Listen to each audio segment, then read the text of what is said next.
आणि दरम्यान अमेरिकेच्या धमक्यांना आमच्या इथली लहान मुलं सुद्धा घाबरत नाहीत। डोनाल्ड ट्रम्प यांच्या इशाऱ्यावरती इराणकडून आता खिल्ली उडवण्यात आली आहे। आज रात्रीची प्रतीक्षा असल्याचं इराणकडून आव्हान देखील देण्यात आलेलं आहे।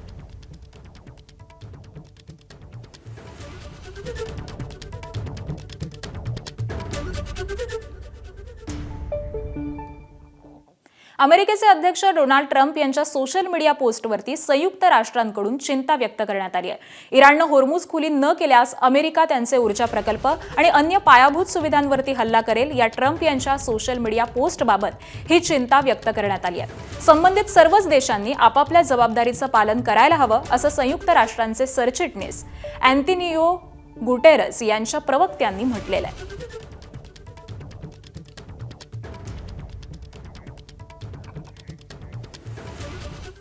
दरम्यान 2 पायलट सोडवण्यासाठी 170 लढाऊ विमानं सोडली होती। डोनाल्ड ट्रम्प यांनी ही मोठी माहिती दिलेली आहे। पहिल्या पायलटसाठी 21 जेट विमानं इराणमध्ये घुसलेली होती अशी माहिती ट्रम्प यांनी दिली आहे। तर दुसऱ्या पायलटच्या सुटकेसाठी तब्बल 155 विमानं सोडली। आमची 2 विमानं जमिनीमध्ये रुतल्यानं तिथेच नष्ट केली असं देखील ट्रम्प यांनी म्हटलेलं आहे। 2 विमान कोसळल्यानं अमेरिकेचे 2 पायलट हे अडकलेले होते आणि त्यांना सोडवण्यासाठी ही विमानं पाठवण्यात आलेली होती।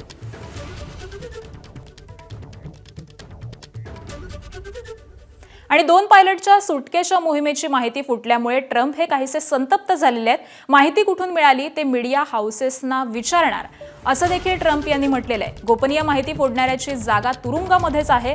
माहिती फोडून राष्ट्रीय सुरक्षेचा भंग केल्याचा ट्रम्प यांनी आरोप केलेला आहे। गोपनीय माहिती देणाऱ्याला मळमळ होत असावं असं देखील ट्रम्प म्हणाले।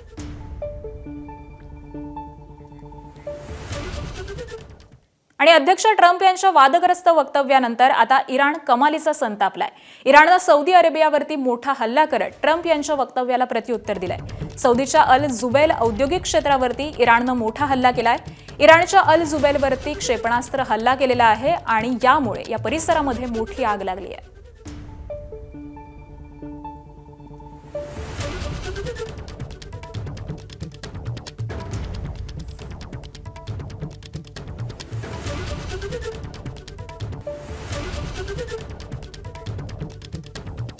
आणि इस्रायलनं इराणची राजधानी तेहरानच्या मेहराबाद विमानतळावरती हवाई हल्ला केलाय।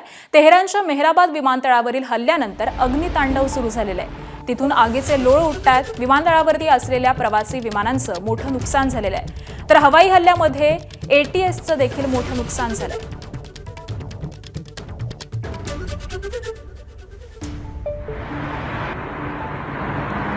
मेहराबाद विमानतळावरची ही दृश्य आपण पाहतोय। मोठ्या प्रमाणावरती या ठिकाणी हल्ला करण्यात आलेला आहे।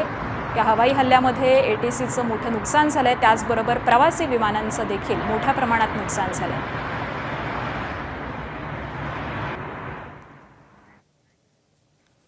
आणि आखाती देशांतील सुरू असलेल्या युद्धाच्या पार्श्वभूमीवरती भारतासाठी दिलासादायक बातमी समोर आली आहे। LPG घेऊन येणारी ग्रीन साध्वी आणि ग्रीन आशा ही 2 भारतीय जहाजं होर्मुझ समुद्रधुनी सुरक्षितपणे पार करून लवकरच भारतामध्ये दाखल होणार आहेत। या दोन्ही जहाजांवरती मिळून जवळपास 60,000 टन LPG गॅस आहे। 7 आणि 9 एप्रिल पर्यंत ही जहाजं भारतामध्ये पोहोचण्याची शक्यता आहे।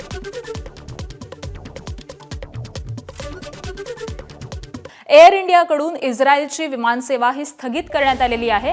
मध्य पूर्वेमध्ये सुरू असलेल्या युद्धाच्या पार्श्वभूमीवरती सुरक्षिततेच्या दृष्टीनं एअर इंडियानं इस्रायलसाठी सुरू असलेली विमानसेवा ही 31 मे पर्यंत स्थगित केली आहे। एअर इंडियानं घेतलेल्या या निर्णयाचा फटका साधारण 40,000 लोकांना बसण्याचा अंदाज हा वर्तवला जातोय।